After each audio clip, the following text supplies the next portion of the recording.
삶에 충만하기를 간절히 소망합니다. 혹시 여러분 앞에 나와 있는 사람의 이름을 혹시 알고 계십니까?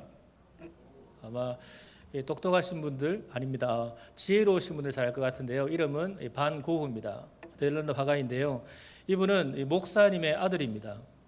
제일 처음에 암스테르담 대학교 신학부를 졸업했기 때문에 지금 말한다면 전사님으로 사역을 하셨습니다.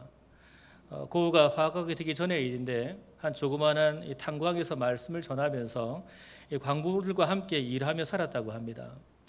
어느 날 고흐가 노동자들이 입고 있는 옷을 보게 됩니다. 그런데 노동자라서 옷이 변변치를 못합니다. 그때 어떤 옷을 입고 있었냐 하면 물건을 포장하고 남았던 천으로 물건을 포장했던 그 천을 가지고 옷을 입어서 만들고 다닙니다. 그래서 노동자들이 입은 옷을 보게 되면 그 포장지에 있던 글이 그대로 앞에도 적혀져 있고 뒤에도 적혀져 있습니다. 예를 들면 동남아를 가게 되면 빈민촌을 가게 되면 우리나라에서 쓰고 남았던 이 프랭카드를 가지고 옷을 만들어 입은 분들을 종종 봅니다. 이 프랭카드에 글씨가 남아있는 것을 보게 되는데 마찬가지입니다. 이 당시 노동자들이 바로 그런 모습이었습니다. 이 포장천으로 만든 옷을 입었는데 그 포장천에 글씨가 뒤에 적혀져 있는 것을 보게 되는데 어떤 내용이었냐면 이 내용입니다. 깨지기 쉬운 물건이니 취급에 주의할 것. 어떤 것을 쌌을까요? 병이나 이걸 싸지 않았겠습니까? 이 고흐는 그냥 평상시에 이것을 지나치기 시작을 했는데 어느 날 갑자기 그 글을 보는 순간 마음에 큰 충격으로 이 글이 다가오기 시작을 합니다. 그 글을 고흐가 보고 많은 것을 깨닫고 난 다음에 이렇게 일기에 기록을 합니다. 그렇다, 인간이란 정말 깨어지기 쉬운 존재구나. 나는 전도자라고 하지만 얼마나 자주 깨어지는가. 날마다 하나님의 말씀으로 무장하여 나를 지켜야 한다라고 기록되고 있습니다. 여러분, 아무리 강한 사람이라고 할지라도 이 말 그대로 아닐까요? 정말 깨어지기 쉬운 존재가 저 여러분이 아닙니까? 그렇지 않은가요? 여러분께 이렇게 인사를 나누겠습니다. 여러분한테 당신은 귀한 존재입니다 라고 인사하겠습니다. 당신은 귀한 존재입니다. 자신을 향해서 한번 인사해 볼까요? 우리 손을 이렇게 끌어안으시고 참 수고하고 있어 라고 인사하겠습니다. 수고하고 있어. 자신을 축복해 주십시오. 정말 조심히 취급할 것이 무엇이냐면 우리 자신입니다. 저도 목사입니다만 다른 사람의 말 한마디에 평안이 끼어질 때가 있습니다. 여러분도 그렇지 않습니까? 나에게 던져지는 무식한 말 한마디 때문에 평안이 끼어지기도 하고 마음이 무너질 때도 있습니다. 인간관계도 금이날 때가 종종 있습니다. 그래서 늘 우리는 정말 말을 조심하면서 살아가야 됩니다. 이 말로 사람에게 쏟아붓고 난 다음에 아니면 말고 여러분 이렇게 하지 마십시오. 정말 신중하게 배려하면서 말을 할 수 있는 우리가 되어야 됩니다. 상대방의 형편과 그 취지를 잘 아시고 기도하며 말할 수 있는 우리가 되어야 됩니다. 더 나아가 여러분 그런 말 한마디 때문에 심지어 우리가 주님을 향했던 믿음조차 헌 때가 많이 있지 않습니까? 조그만 일 앞에 그 말 한마디 넘어지는 것이 우리의 모습인데 심지어 이 땅을 살아갈 때 어떠합니까? 여러분 이 땅을 보면 우리가 얼마나 끼어지기 존재인가를 알 수 있는 것이 참 많이 있지 않을까요? 여러분 그러므로 우리가 이 땅을 살아갈 때마다 늘 기억할 것은 남들에 대하여서 항상 이것을 기억하며 살아가는 우리가 되어야 될 줄 믿습니다. 여러분 신앙생활 한번 생각을 해보십시오. 참 이런 것도 많이 나타날 수가 있게 되는데 신앙생활을 시작하고 마지막 주님이 부르실 그때까지 우리는 어떻게 살아갑니까? 정말 글자 하나에 무너지고 말 한마디에 끼어지고 부서져서 온전한 신앙인으로 생활하기가 참 어렵습니다. 이런 상황 가운데 정말 우리가 신앙생활을 하면서 끼어지지 않고 어떻게 승리하는 삶들을 살아갈 수가 있겠습니까? 계속적으로 말씀 보고 있는데 지난주에 말씀을 보게 되면 하나님께서 아브라함을 찾아오셔서 말씀을 해주셨습니다. 여러 가지 말씀하고 난 다음에 22절 말씀 보게 되면 하나님은 아브라함을 떠나십니다. 드디어 아브라함은 혼자 남아 있습니다. 근데 오늘 말씀 보게 되면 다시 하나님께서 아브라함을 찾아오십니다. 우리 하나님은 우리를 늘 잊지 않고 찾아오시는 하나님이십니다. 우리가 여기서 알 수 있는 신앙생활의 원리를 볼 수 있게 됩니다. 이 첫 번째는 무엇이냐면 하나님의 임재를 사모하는 것이 우리 가운데 꼭 필요합니다. 그것이 갈급함이며 거룩한 낭비라고 말하고 있는데, 1, 2절 말씀을 같이 읽겠습니다. 1, 2절입니다. 여호와께서 마므레의 상수리 나무들이 있는 곳에서 아브라함에게 나타나시니라. 날이 뜨거울 때에 눈을 들어 본즉 사람 셋이 맞은편에 서 있는지라. 그가 그들을 보자 곧 장막 문에서 달려나가 영접하며 몸을 땅에 굽혀. 아브라함은 마므레의 상수리 나무 숲을 근처에서 장막을 치고 삶을 살고 있습니다. 어느 날 그는 정말 뜨거운 정오에 장막 입구에 서서 여러 가지 생각에 잠겨 있습니다. 어떤 생각일까요? 아마 얼마 전에 하나님이 자기에게 나타나셔가지고 여러 말씀하셨는데 그 중에 한 기억이 하나 있지 않을까요? 그래, 하나님 말씀이 옳으시구나. 분명 내 아내가 임신하게 될 것이다 라는 생각을 분명히 하고 있을 것입니다. 근데 그때 전혀 예기치 않았던 사건이 지금 일어나는 것을 보게 되는데 정말 뜨거운 정오입니다. 여러분, 이스라엘의 뜨거운 정오는 말할 수 없지요. 지금도 뜨겁습니다만 더 뜨거운 날씨인데 이 아브라함 앞에 3명의 사람이 등장을 하게 됩니다. 아브라함이 그들을 보니까 어떤 사람으로 보입니까? 보통 사람이 아닙니다. 정말 존귀한 저로 보이고 형용할 수 없는 영광스러운 모습의 사람을 그가 보게 됩니다. 그들을 본 아브라함이 지금 어떻게 합니까? 말씀을 보게 되면 앉아 있다가 눈을 들어 본즉이라고 되어져 있고 보자 곧이라고 되어져 있습니다. 보는 즉시 아브라함은 그들을 향해서 걸어가는 게 아니라 어떻게 가죠? 달려간다고 말씀하고 있습니다. 그래 난 다음에 어떻게 자세를 취합니까? 그를 영접하면서 몸을 땅에 굽힙니다. 그를 영접합니다. 여러분 한번 머릿속에 그려보십시오. 이런 자세는 언제 취할까요? 한 사람이 상대방을 어느 사람한테 이 자세를 취하겠습니까? 존귀한 사람, 영광스러운 사람한테 이 자세를 취하게 될 겁니다. 아브라함은 정말 진심으로 이 세 사람을 환영하는 것을 보게 됩니다. 여러분 이렇게 땅을 굽혀 넘어져 있는 경배하고 있는 아브라함 모습을 떠올리시면서 말씀을 들어보십시오. 여러분 지금까지 제가 아브라함 설교를 몇 번 했을까요? 기억나십니까? 연초부터 지금까지 16번의 설교를 했습니다. 많이 했죠. 12장부터 18장까지 말씀을 살펴본 24년의 아브라함의 생애 가운데 떠올리시면서 이러한 모습을 본 적이 있으십니까? 한 번이라도 있는가요? 한 번도 없습니다. 15장에 횃불 언약을 체결할 때에도 아브라함은 잠자고 있는 상황이었고 지난 17장 앞부분 보십시오. 속으로 웃으면서 어떻게 100세 된 사람이 아들을 낳을 수가 있는가 하나님을 비웃었던 사람이 바로 아브라함입니다. 근데 지금 자세를 보면 전혀 다릅니다. 100% 달라졌습니다. 아브라함의 변화를 볼 수가 있는 대목이죠. 여러분 지금 이 세 사람은 누구겠습니까? 1절 상반절 말씀 보게 되면 여호와께서라고 되어져 있고 그 뒤에 말씀에 나타나시라고 말씀이 되어져 있습니다. 그렇다면 누가 오셨습니까? 하나님이 아브라함에게 직접 오셨습니다. 근데 2절 말씀 보게 되면 몇 명이 오죠? 하나님이 세 사람의 모습으로 나타나십니다. 우린 여기에서 하나님에게서 굉장히 놀라운 사실을 발견합니다. 그것은 하나님께서 사람으로 우리 모습으로 오셨다는 것을 우리에게 알려주고 있습니다. 지금까지 하나님은 말씀으로 오셨습니다. 아브라함은 창세기 12장 1절 말씀에 이런 말씀을 들었지요. 너는 너희 고향과 친척과 아버지 집을 떠나 내가 내게 보여줄 땅으로 가라. 이 말씀도 음성으로만 들었습니다. 때로는 환상 중에 하나님 말씀을 듣기도 했습니다. 그러나 지금 사람으로 오셔서 말씀하신 하나님을 만나 적 이번이 처음입니다.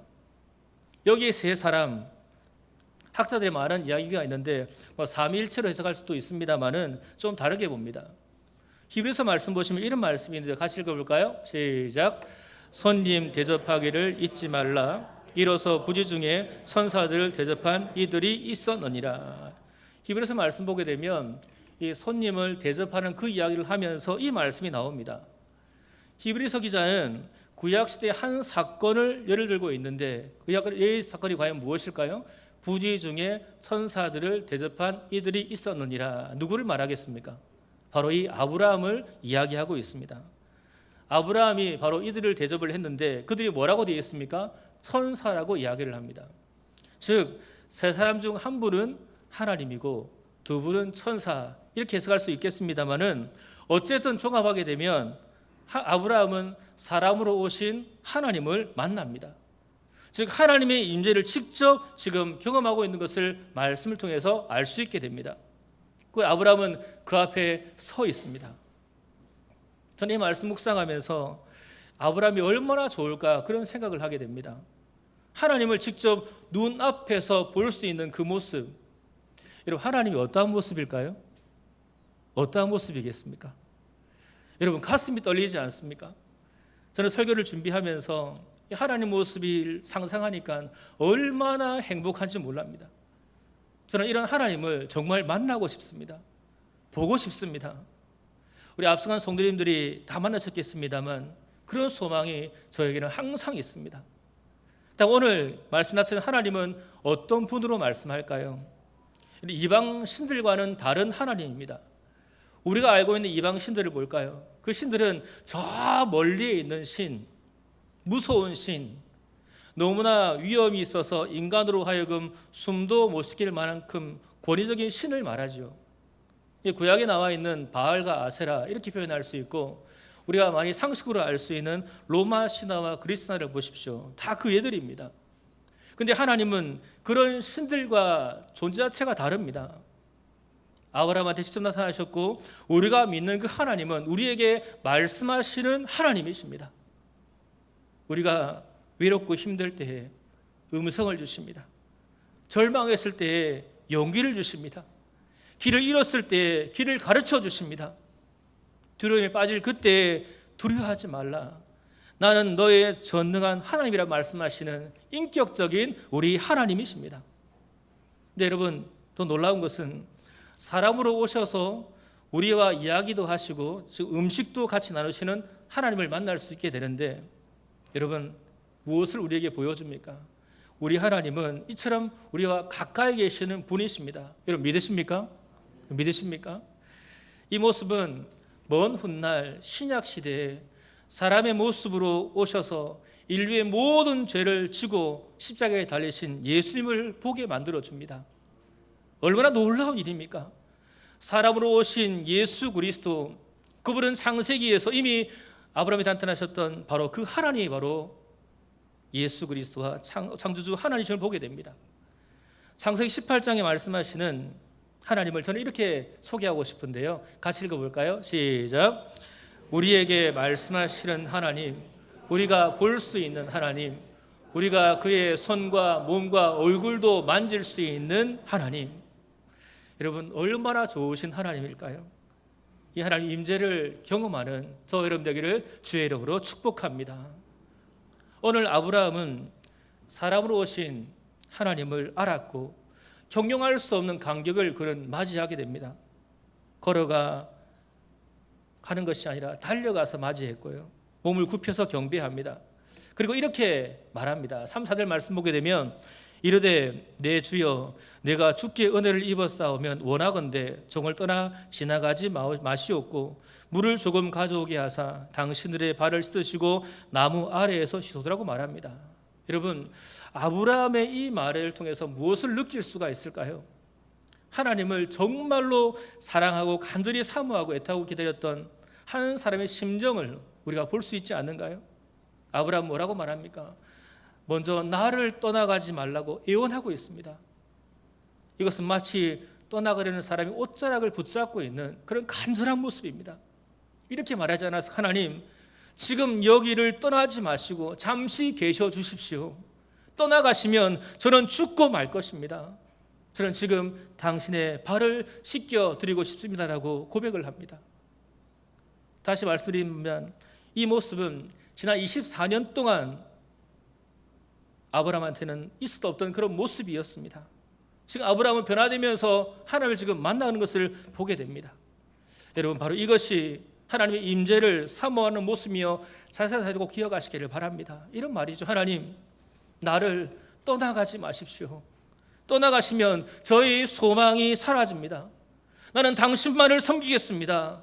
앞으로도 영원히 주님 오실 때까지 주님만을 바라보겠습니다. 이 고백을 그는 지금 하고 있습니다. 여러분, 이러한 자세로 하나님을 간절히 사모할 수 있는 여러분 되기를 소망합니다. 하나님의 임재를 사모하는 자세는 갈급함과 간절함입니다. 이 간절함이 우리를 살게 합니다. 이 갈급함이 우리의 목마른 심령을 시원하게 해 주십니다. 우리의 식어버린 열정이 불타오르게 만드는 것이 바로 이것임을 기억하시기를 바랍니다. 여러분, 특별히 기도해 주시는 제목이 하나 있는데요, 이번 여름 행사를 통하여서 우리 청년들이, 우리 주일학교 학생들이 주를 향한 갈급함이 회복될 수 있도록 기도할 수 있는 여름 되기를 바랍니다. 또한 인도네시아 비전 트립 팀이 그곳에서 하나님 주시는 성경의 마음을 깨닫고 불타오르는 마음을 가지고 돌아올 수 있도록 기도할 수 있는 여름 되기를 소망합니다. 하나님의 임재를 경험하게 한 자세가 바로 무엇이라고요? 갈급함입니다. 저는 이렇게 변화된 아브라함을 바라보면서 신약 성경의 한 여인이 떠올랐습니다. 예수님이 베다니 나병 환자 시몬의 집에 식사하실 때에 한 여인이 매우 값진 향유 옥합을 가지고 와서 그 옥합을 깨트려서 예수의 머리에 이것을 붓습니다. 이것은 향기 나는 진정한 예배의 모습이라는 걸 알 수 있게 되는데, 그런데 여러분, 그 모인 사람들 중에서 구원자이신 예수님을 알지 못하는 사람들은 이 값비싼 향유를 드린 여인의 마음과 예배를 이해하지를 못했습니다. 오히려 그들을 어떻게 했을까요? 비판하기 시작합니다. 그 대표적인 사람이 가롯 유다입니다. 이 가롯 유다는 사회주의 사상을 가진 사람입니다. 그래서 향유옥합을 깨뜨린 여인의 행동을 보면서 이렇게 말합니다. 어찌하여 이 향유를 허비하는가? 이 향유를 300데나리온의 이상에 팔아 가난한 자들에게 줄 수 있었다는 그런 말을 던집니다. 근데 이것은 가롯 유다의 생각이었을 뿐 예수님은 이렇게 생각하지 않습니다. 예수님은 가롯 유다에게 무슨 말씀하십니까? 이렇게 말합니다. 가만두라. 너희가 어찌하여 그를 괴롭게 하느냐? 그가 내게 좋은 일을 하였느니라. 그는 힘을 다하여 내 몸에 향유를 부어 내 장례를 미리 준비했다고 예수님 말씀해 주셨습니다. 여러분, 여인이 예수님 앞에서 무엇을 합니까? 저는 이름을 이렇게 붙이고 싶습니다. 거룩한 낭비라고 붙이고 싶습니다. 이 여인은 자신의 모든 것을 예수를 향해 드리는 거룩한 낭비를 실천합니다. 예수님은 이 모습을 바라보면서 세상 끝날까지 이 여인의 행동이 기억될 것이라고 칭찬해 주셨습니다. 예를 들 수 있는 게 이런 예를 들 수 있는데요. 저는 이 광주에 산 지가 9년째 접어들었습니다. 전혀 반응도 없으시고 그런데요. 9년째 접어들었습니다. 오래 살았죠. 참 행복한 생활을 하고 있습니다. 근데 행복 중에 하나가 뭐냐면은 먹는 겁니다. 어딜 가든지 다 맛있습니다. 제일 맛있는 곳은 우리 교회 식당의 김치입니다. 그렇지 않은가요? 이런 모처럼 사랑하는 사람과 식사를 합니다. 그렇다면 여러분이 추천하는 메뉴와 장소가 여러분 가운데 있으신가요? 제가 과거 김종일 장로님의 휴대폰을 살짝 보게 되었는데요, 정말 유명한 음식점이 다 되는 것을 너무너무 부러워했습니다. 여러분, 사랑하는 사람과 소중한 사람과 식사를 하면 아무데나 가서 아무 음식이 다 먹습니까? 아니죠. 정말 돈이 든다 할지라도 근사한 곳에 가서 식사를 대접합니다. 또한 집에 산다 할지라도 큰 돈을 들여 가장 병을 대접하는 것이 우리의 모습이지요. 이런 밖에서 식사하는 것 따지고 보면 낭비입니다. 만약 식사를 살 그 돈을 가지고 집에서 식사 준비를 한다면 경비가 10분의 1로 줄어들지 않겠습니까? 근데 여러분, 이렇게 말할 수도 있죠. 너무 사랑하니까 낭비하는 것이다. 맞는가요? 바로 이것이 거룩한 낭비입니다. 하나님의 임재를 경험하기 위한 자세가 무엇입니까? 하나님을 향해서 거룩한 낭비를 할 수 있는 여러분 되기를 간절히 소망합니다.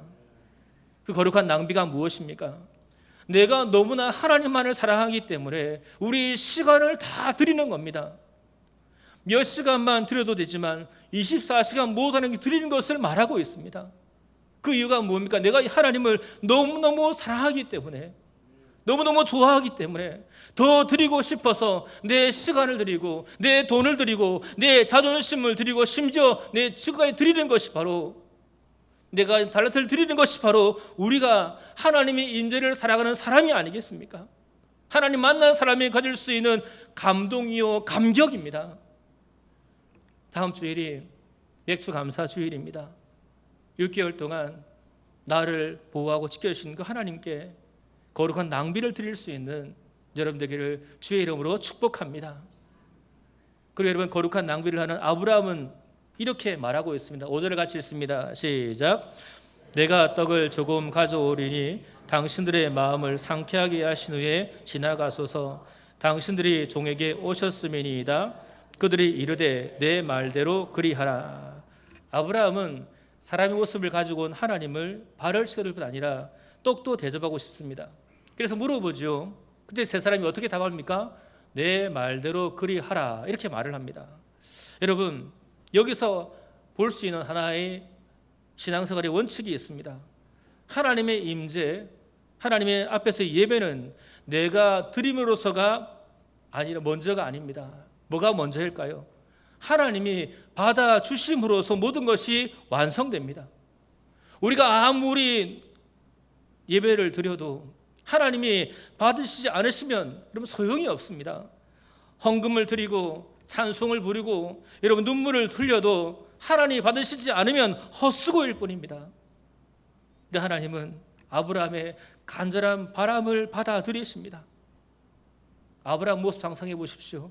얼마나 좋았겠습니까? 얼마나 신이 났을까요?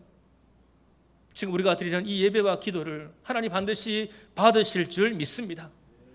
그리고 받아주시는 하나님께 어떤 대접을 합니까? 6, 7절 말씀에 이렇게 말합니다.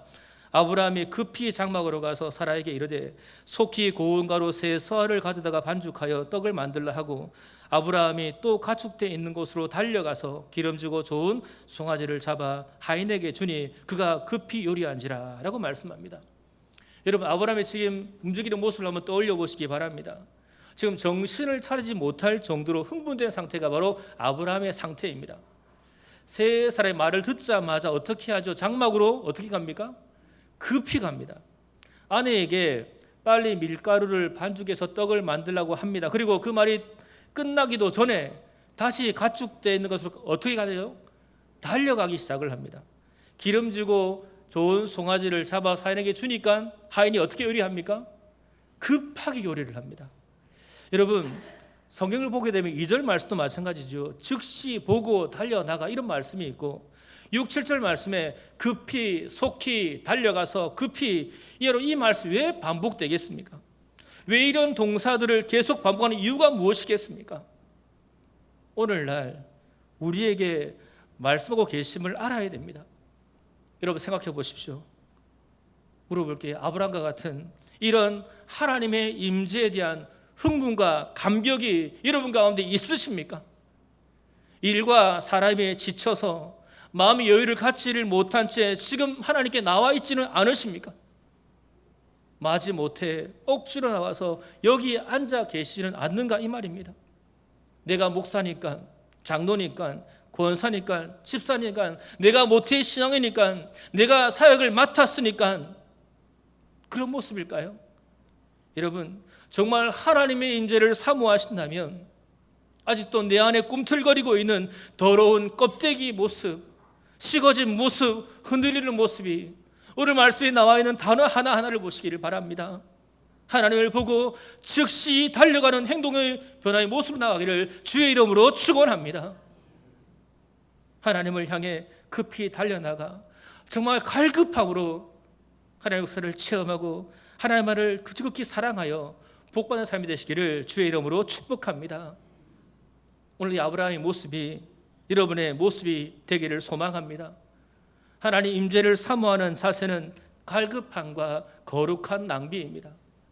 갈급함, 매주일 예배가 기다려지고 내가 맡은 직분을 너무너무 사랑하고 예수님이 나의 왕 되심에 너무너무 감사하고 예수님이 나의 주인 되심에 감사하는 갈급함들이 여러분에게 충만하게 있기를 간절히 소망합니다. 그리고 하나님 앞에서 거룩한 낭비, 즉 나의 왕, 나의 목자 되신 하나님께 우리 마음과 몸과 정성과 모든 걸 다 드려 하나님 영원한 임재 안에 머물기를 주님의 이름으로 축복합니다. 두 번째 알 수 있는 것은 나의 불신을 초월하시는 하나님만을 믿어야 됩니다. 아브라함과 세 사람은 나무 그늘 밑에서 풍성한 식탁을 나눕니다. 그때 세 사람이 아브라함한테 이렇게 물어봅니다. 9절 말씀 보게 되면 그들이 아브라함에게 이르되 내 아내 사라가 어디 있느냐 대답하되 장막에 있나이다라고 말합니다. 여기서 말씀을 자세히 보십시오. 세 사람은 배불리 먹고 나서는 다음에 그리고 이야기를 합니다. 여러분 순서를 보십시오. 먹고 난 다음에 이야기를 합니다. 무엇을 알 수 있는가요? 여러분 잘 보게 되면 이 세 사람이 아브라함을 찾아온 이유를 지금 현재 말했습니까? 말하지 않았습니까? 아직까지 말하지 않았습니다. 이것을 아셔야 됩니다. 그들은 아브라함과 먼저 교제를 했습니다. 교제로 인해서 관계가 형성된 그 다음에 자신이 온 목적을 말합니다. 무엇을 말합니까? 먼저 예배가 있어야지만이 우리에게는 사명이 존재한다는 사실입니다. 하나님과의 친밀한 교제와 관계가 비롯될 때야만이 사명이 주어집니다. 그런데 안타까운 것은 우리는 일부터 먼저 하라고 합니다. 쉽게 말하면 교회에 적응도 되지 않고 믿음도 없는데 교회에 사역을 시킵니다. 지금 하나님과의 관계 회복도 되지 않았는데 사역을 하니까 그 사역이 어떻게 되겠습니까? 피곤하고 힘들습니다. 처음에는 그냥 하기도 하겠지만 나중에는 원망과 불평이 나오게 됩니다. 당연한 원리가 아닐까요? 하나님이 주인됨을 모르는데 종이 어떻게 일할 수 있겠습니까? 먼저 하나님과의 깊은 관계를 형성하고 나를 살리신 그 은혜가 너무나 큰 것을 믿고 나면 그 다음 일을 하게 되면 어떨까요? 즐겁고 신이 납니다. 그때는 밤을 새워도 즐겁지 않습니다. 여러분 경험하지 않으셨습니까? 먼저 예배를 통해 성령 충만 받는 우리가 되어야 될 줄 믿습니다. 우리가 먼저 구할 것이 뭔 줄 아십니까? 한번 따라해 볼까요? 하나님, 나에게 은혜를 주옵소서. 같이 합니다. 시작. 하나님, 나에게 은혜를 주옵소서. 이것이 먼저임을 명심하시기를 바랍니다. 드디어 세 사람 중 한 명이 아브라함한테 그 목적을 이야기해 줍니다. 10절 말씀을 같이 읽습니다. 시작. 그가 이르시되 내년 이맘때에 내 아내 사라에게 아들이 있으리라 하시니 사라가 그 뒤 장막 문에서 들었더라. 여러분 찾아온 목적이 무엇입니까? 사라에게 아들이 있을 것을 말해주기 위해서 왔다고 말합니다. 여러분 이 말씀을 여러분 이때 처음 했던 말씀일까요? 24년 동안 처음부터 마지막까지 계속 말씀하신 것이 바로 이 말씀이었습니다. 저 하나님께서 우리를 향한 변함없는 말씀을 여러분 혹시 알고 계십니까? 요즘 제가 듣고 있는 찬양 중에 하나님이 열심히 하는 찬양이 있습니다. 은혜를 많이 받고 있는데 가사의 이 내용에 이런 내용이 나옵니다. 조금 느린 듯해도 기다려주겠니? 조금 더딘 듯해도 믿어줄 수 있니? 내가 가는 그 길 절대 헛되지 않으니 나와 함께 가자. 앞이 보이지 않아도 나아가 주겠니? 이해되지 않아도 살아내 주겠니? 너의 눈물의 기도 잊지 않고 있으니 나의 열심으로 이루리라. 이런 고백이었습니다. 여러분 하나님은 하나님의 열심으로 우리에게 일하여 주십니다. 우리에게 이렇게 말하십니다. 나는 너를 사랑한다. 너가 나를 잊을지라도 나는 너를 결코 잊지 않는다. 너는 너 자신을 포기해도 나는 너를 포기하지 않는다. 나는 너를 끝까지 사랑할 것이다. 내 인생을 끝까지 책임질 것이다. 여러분 하나님이 열심히 우리를 살려주십니다. 저는 그 하나님을 믿습니다. 우리 하나님은 어떠한 장애물이 있을지라도 아무리 불가능해 보인다 할지라도 현실을 뛰어넘어 약속을 이루시는 말씀하시는 하나님이십니다. 우리 하나님은 그 열심으로 그 모든 이루시는 하나님이십니다. 우리 하나님 이번에는 그 말을 사라에게 직접 하고 싶어서 사라를 찾습니다. 여기서 알 수 있는 대목이 하나가 있는데요. 한번 여쭤보겠습니다. 부부가 오래 살면 살수록 닮습니까? 안 닮습니까? 대답을 잘 하셔야 됩니다. 닮습니까? 안 닮습니까? 많이 닮아가죠. 혹시 아내가 이 남편이 이 질문에 기분이 나쁘시면 절대로 안 됩니다. 또 질문해 볼게요. 남편이 믿음이 있다고 해서 아내도 믿음이 좋을까요? 맞으면 여러분 아내가 있다면 얼마나 좋겠습니까? 믿으면서 얼마나 좋겠습니까? 남편의 믿음이 좋아도 아내의 믿음이 안 좋을 수도 있고, 또한 아내의 믿음이 좋아도 남편의 믿음이 좋지 않을 수도 있습니다. 오늘 아브라함의 아내 사라를 보십시오. 원래 사레에서 사라로 누가 이름을 바꿔주셨습니까? 하나님이시죠. 그런데 아직도 그 마음속에는 불신앙과 인간적인 믿음을 가지고 있습니다. 아브라함은 자기가 잘못됨을 알았기 때문에 깨달아서 인간적인 믿음을 버렸습니다만 사라는 아직도 아닙니다. 사라가 어떤 자세를 취합니까? 11절 12절 말씀 보시면 이렇게 말합니다.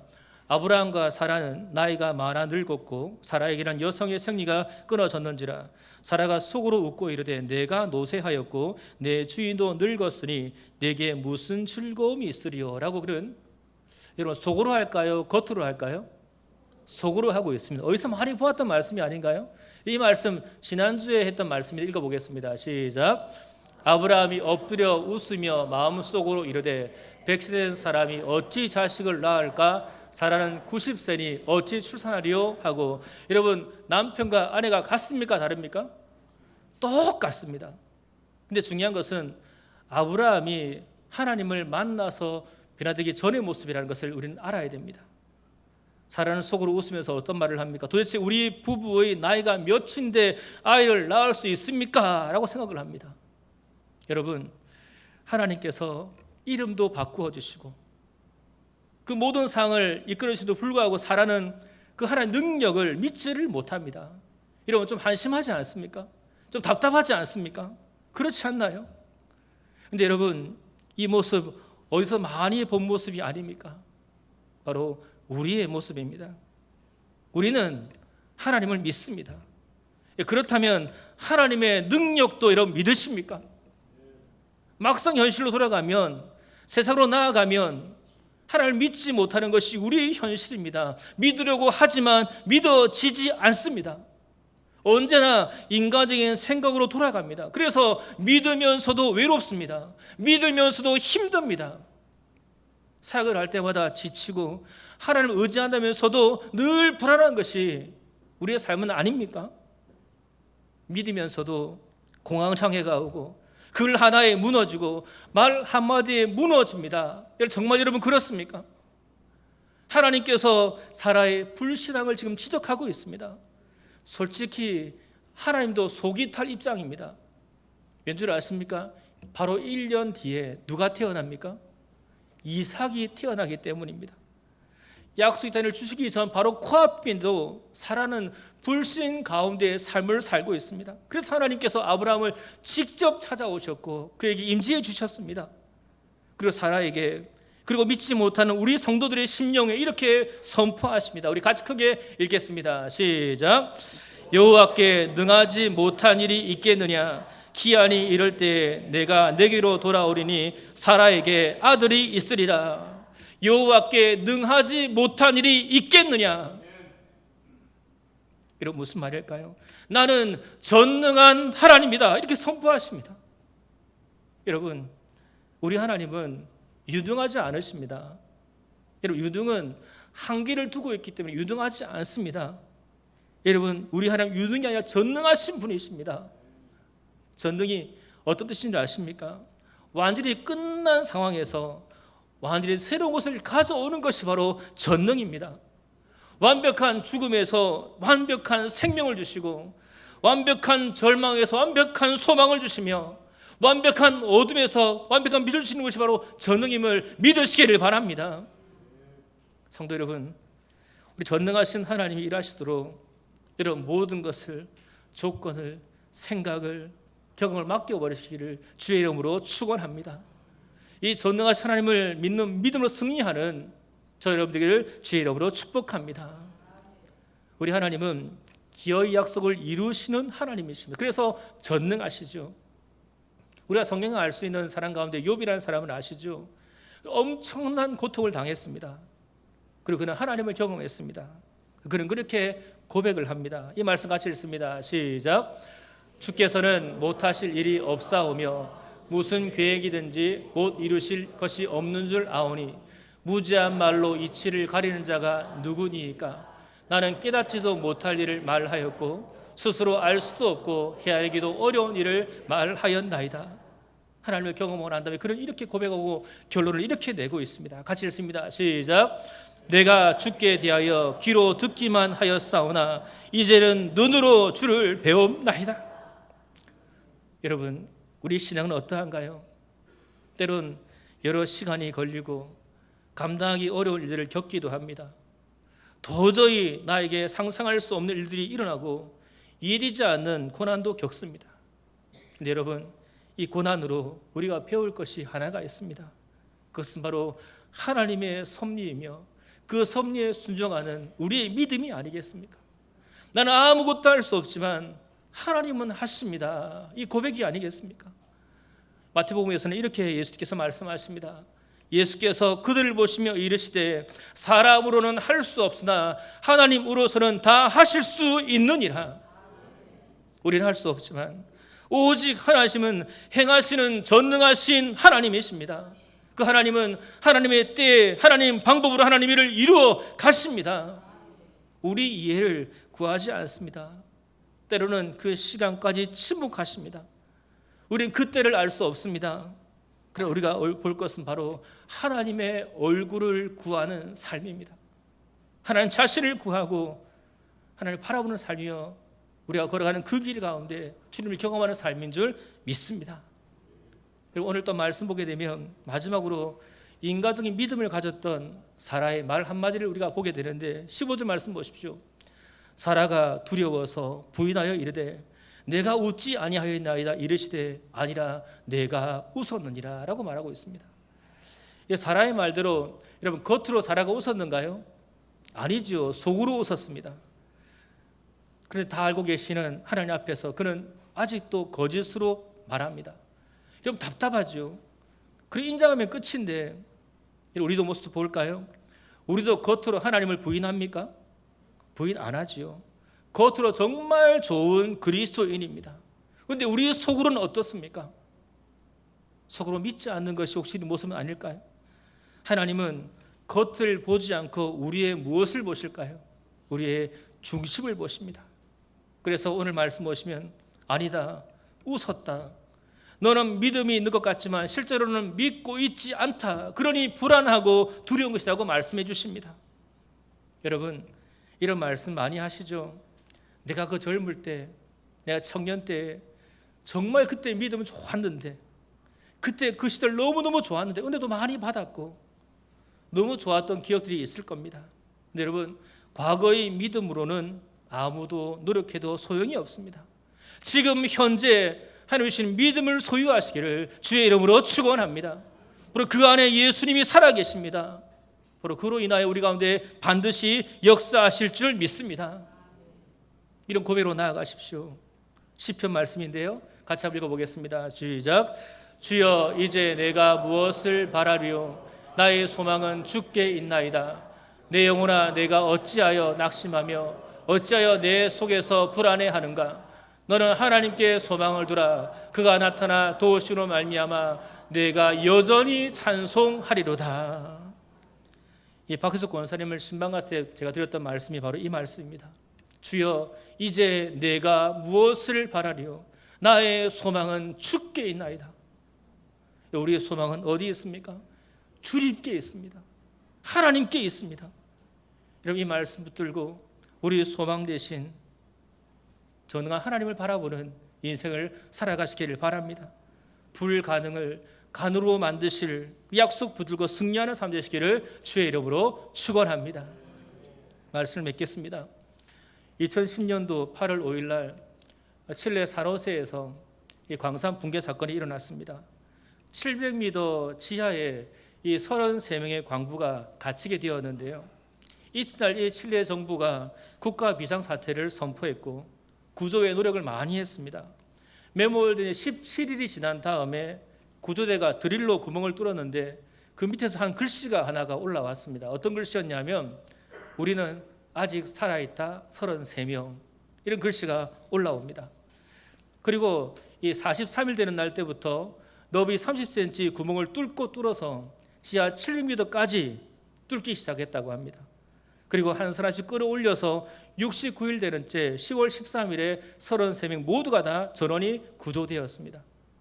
이 사람들은 광산붕괴 사고 역사상 최대의 기적이라고 말을 합니다. 사실 여러분, 매몰된 광부는 거의 찾을 수 없는 것이 이 땅의 이치인데요, 자그마치 한 달이 지났습니다. 그럼에도 불구하고 이들이 무사히 살아났던 비결이 하나가 있었습니다. 그것은 무엇이냐면 이런 절망의 순간에도 하나님이 우리를 살려주신다, 이 한마디였습니다. 이 믿음 가지고 그 하나님의 손을 놓지를 않았습니다. 알고 보니까 이들 모두는 지하 700m 밑에 있었지만 정시에 맞춰서 기도했고 운동도 하고 규칙적인 생활을 했고 3명씩 한 조를 이루어서 서로 기도하면서 위로하며 보살폈다고 합니다. 그리고 이들은 칠레 대학생 선교회가 제공했던 성경 MP3하고 예수 영화, 성경구절이 적혀있는 티셔츠를 많이 활용을 했는데 그의 티셔츠에는 이런 말씀이 적혀있다고 합니다. 읽어볼까요? 시작. 땅의 깊은 곳이 그의 손 안에 있으며 산들의 높은 곳도 그의 것이로다. 이 말씀 보면서 그들은 살아냈다고 합니다.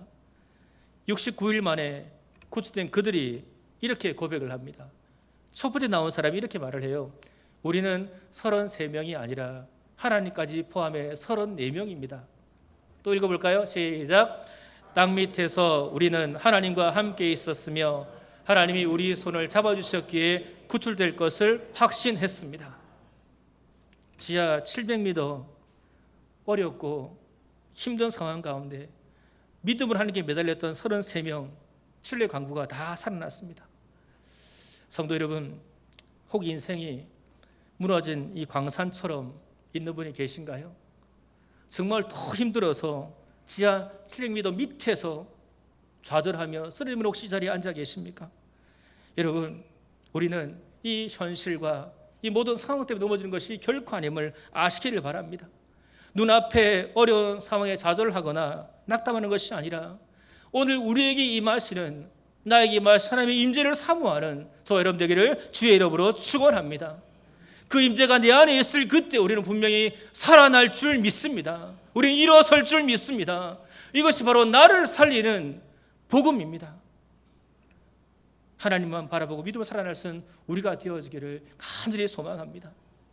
그 700m 밑에서 그들은 정시에 맞춰서 기도했다고 합니다. 3인씩 조를 맞추어서 보살폈다고 합니다. 무엇을 말합니까? 바로 예배와 기도와 교제라는 사실입니다.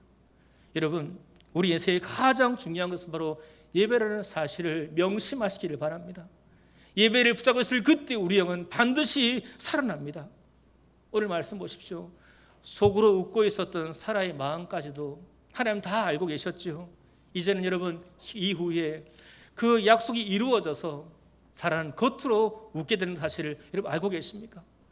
속의 고통의 웃음이 이제는 겉의 행복의 웃음으로 바뀌게 되었을 만큼 바로 하나님이 이것을 바꾸어 주셨습니다. 여러분, 우리 모두 하나님 앞에 정직히 대면하십시오. 주어진 절대절명의 상황에서도 전능한 하나님을 믿는 믿음의 사람이 되어서 주님이 살리시고 회복시키는 기적을 체험하는 저 여러분 되기를 주의 이름으로 축복합니다. 이렇게 하면 기도하기를 원합니다. 기도하실 때 하나님의 임재를 사모하는 갈급을 달라고 여러분 기도하십시오. 다시 한번 나에게 은혜를 주셔서 하나님과의 관계가 회복될수록 기도하시고요.